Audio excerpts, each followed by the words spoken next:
Sa Lean Six Sigma, we literally don't guess. Wala tayong iniiwan sa swertehan. We treat every single process issue as a strict mathematical equation. Dito pumapasok yung tinatawag nating statistical mindset, right?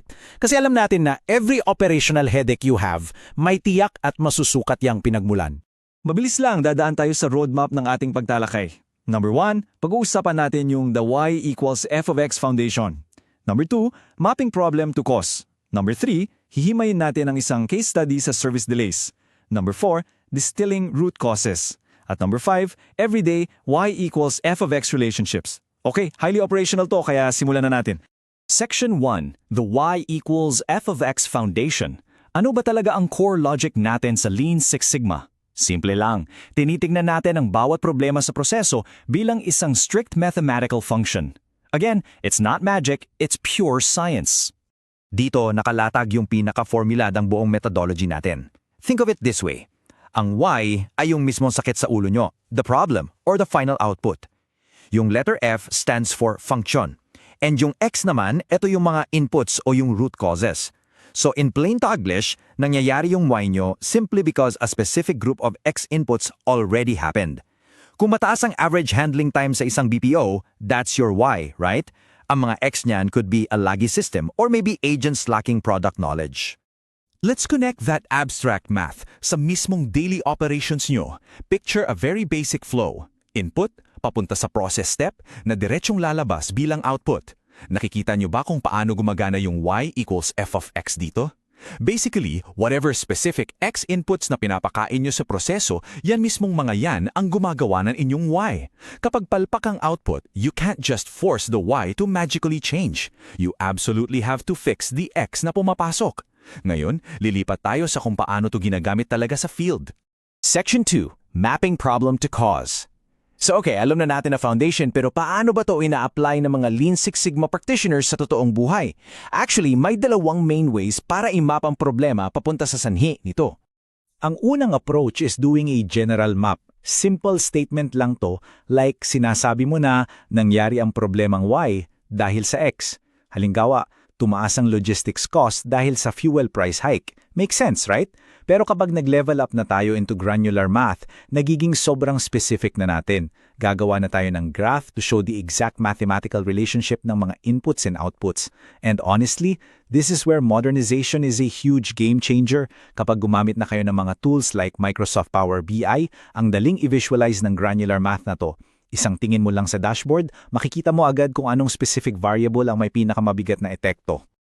Section 3, case study on service delays.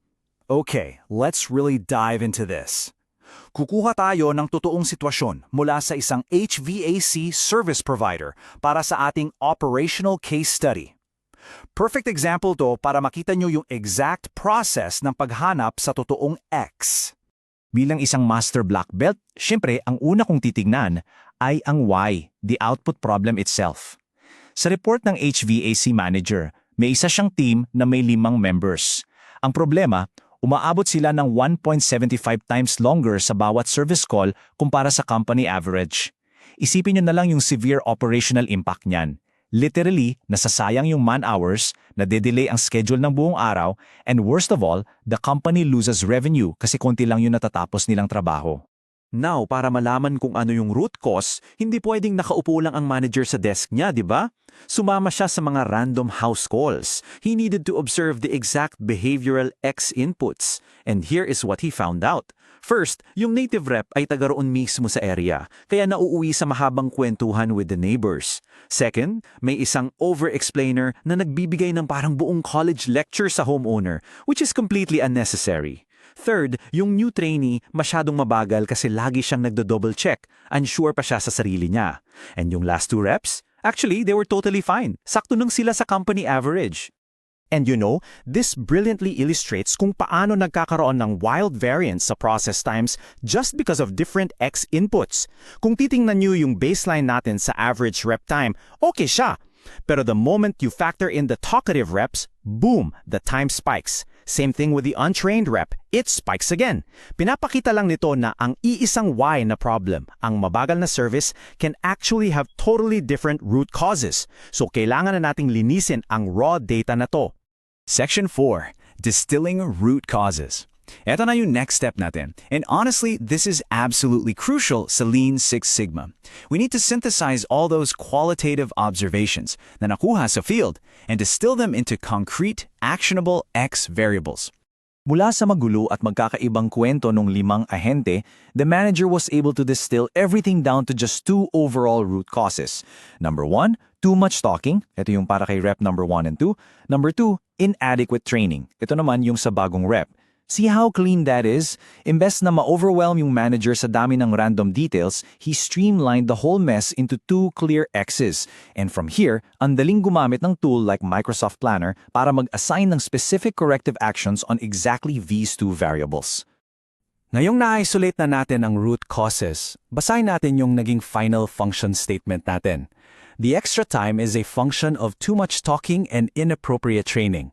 So the big takeaway here is, oo, simple lang yung HVAC example natin, but finding this definitive mathematical relationship, that is always the ultimate goal in Lean Six Sigma.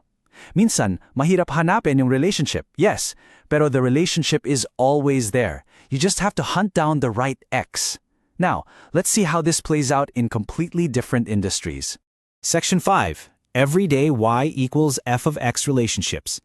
Kasi baka iniisip nyo pang HVAC lang to o pang manufacturing. No way. Ang paghahanap nyon X para masolve ang Y is a universal logic. It applies to literally any industry or daily workflow. I-translate natin itong mga examples sa pamilyar na Filipino workplaces. Number 1, low hamburger taste satisfaction is a function of an uncalibrated grill. Isipin nyo sa Jollibee, pag yung grill technician hindi na-calibrate yung init, sira talaga ang yum burger output.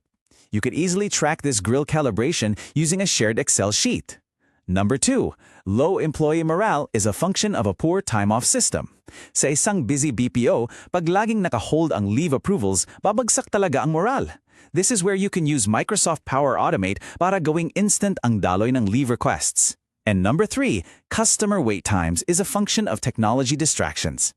Like sa GCash support desk, kung naglalag ang mismong tools ng ahente, the wait time for the customer skyrockets. So bago natin tapusin itong pagtalakayan natin, I wanna leave you with one very important question. Ano ba yung why sa mismong process na hinahawakan mo ngayon? And more importantly, are you actually tracking the correct X inputs to fix it? Don't just guess.